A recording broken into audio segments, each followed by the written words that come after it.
These 5 creators have all done extraordinary things, from donating over $1.3 million to help feed the homeless in America, to raising over $5 million for children's hospitals across 3 years, making the internet believe they made the right people famous. So let's begin with Speed, whose meteoric rise was down to a $1 donation. Speed originally created his channel in 2011 at the age of 12. He started by uploading gaming videos on Fortnite and NBA 2K. At first, his content got no attention, with the monthly views being between a couple hundred and a few thousand. But then, something crazy happened. Speed started to gain some traction. As 2021 rolled around, he grew from less than 100,000 subscribers to over 1 million, while creating the most viral moment of the year. What soccer football team do you support?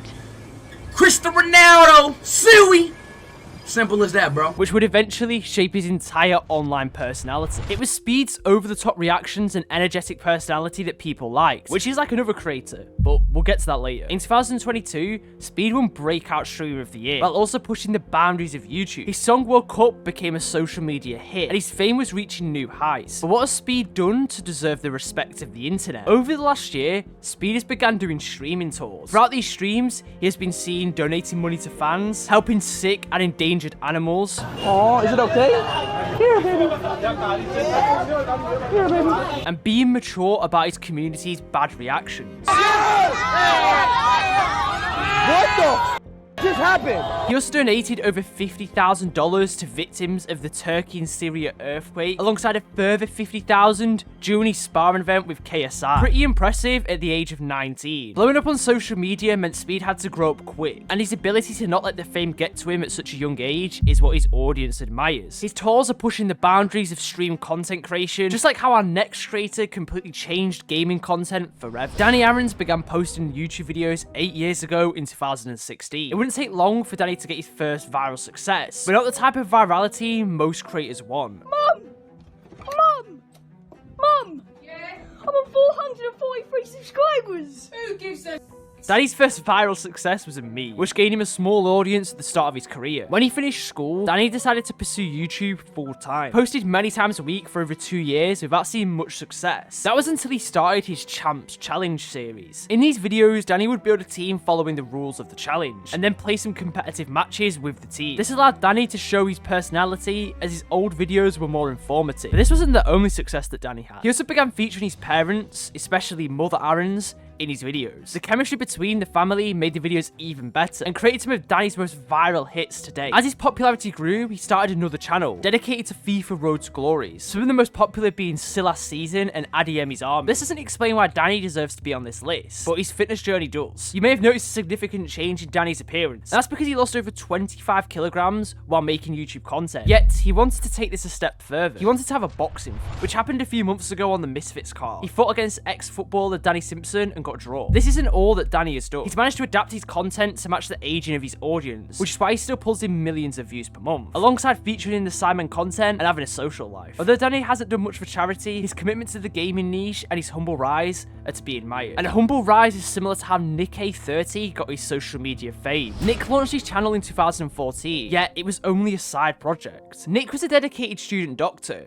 who had always been a high achiever. He began producing videos on the Last of Us game, but only began to see success when he got a shout out from PewDiePie. First one is Nick A30. It would be a year later that Nick's life would change forever. He began playing and making more Fortnite videos. This move is what defined his online success. Despite being enrolled in university and pursuing a bachelor's degree in science, he made the decision to drop out to pursue content full time. This is similar to another creator later on in the video. A dumb decision, right? Wrong. Nick only saw more success. He signed with Luminosity Gaming in 2020. Hey everyone, it is Nick A30 here, and I'm super proud to announce that I've joined Luminosity Gaming. Hosted an official Fortnite tournament a few years later. $10,000 Nick A30 Cup.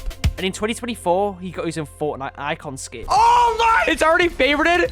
What the heck? And look at the description for the meme, the dream, the stream, and the A-team, baby. I look so good. As he is now one of the biggest creators still playing the game. Yet, what has Nick done to deserve this positive status? Firstly, his humble nature. Nick's always made sure his content is family friendly, ensuring that younger children have a safe place to watch gaming content, especially in the current social media climate. He's also done many charitable acts and donated over $10,000 to charities on his live streams. But that $10,000 is nothing compared to our final 2 YouTubers. Starting with Ryan Treyarch, who has raised over $1 million for charity. First, let's look at how he got to where he is today. Ryan began his channel in 2013, where he began uploading track and field training videos. This became a huge issue for Ryan and his college. The college wouldn't let Ryan monetize his channel, which at the time had around 30,000 subscribers. So Ryan decided to drop out and pursue YouTube full time. Little did he know the impact he would have on the world. His first viral hit came a short time later, when he copied Emma Chamberlain's Instagram for a week, and he started producing more challenge videos. And it would be these challenge videos that paved the way to his penny series. The objective of this series was to travel across America, starting with only 1 penny, where he would reach Mr. Beast and deliver him the penny. This series went mega viral, but what made it even more special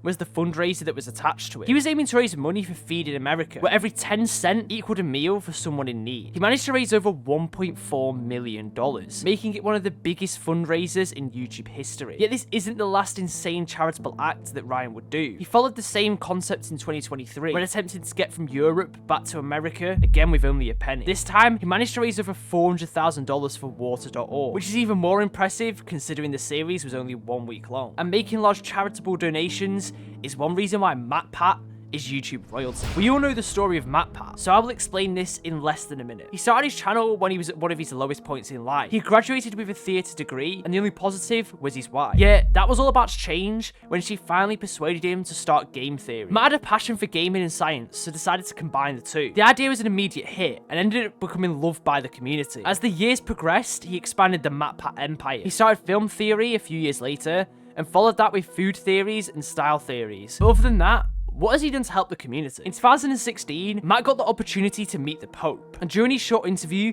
he showed why he's highly regarded. Thank you so much for taking the time to meet us today. His level of intelligence and awareness of the setting made the community love him even more. I was wondering, probably the hardest thing, or one of the hardest things I would assume, about being Pope is having to take a stance on controversial topics. Do you have any advice for people who are dealing with having to take a stand to fight for what's right on a regular basis in their everyday lives? Just to tell us a little bit about your experience, where do you find strength as you're looking at, you know, taking a stand on those controversial topics? But that isn't all. In 2019, the Game Theory team held a 9-hour charity live stream where they raised over $1.3 million for St. Jude's Children's Hospital. We crossed a million. Like We crossed a million. Guys, we crossed a million. Look at it right now. We crossed $1 million. But again, that isn't all. He did this another 2 times. Donated over $2.8 million in 2020. $1 million for the day. Whatever doesn't end up in there for the remainder for the 3, we will put in the rest. It's no big deal. I'm not crying because of the $50,000, I swear. No, I'm crying. This is unreal. You guys, thank you. And a further $1.6 million in 2021. Explaining why after his retirement from YouTube in 2024, he's held as the prime example of the perfect YouTuber.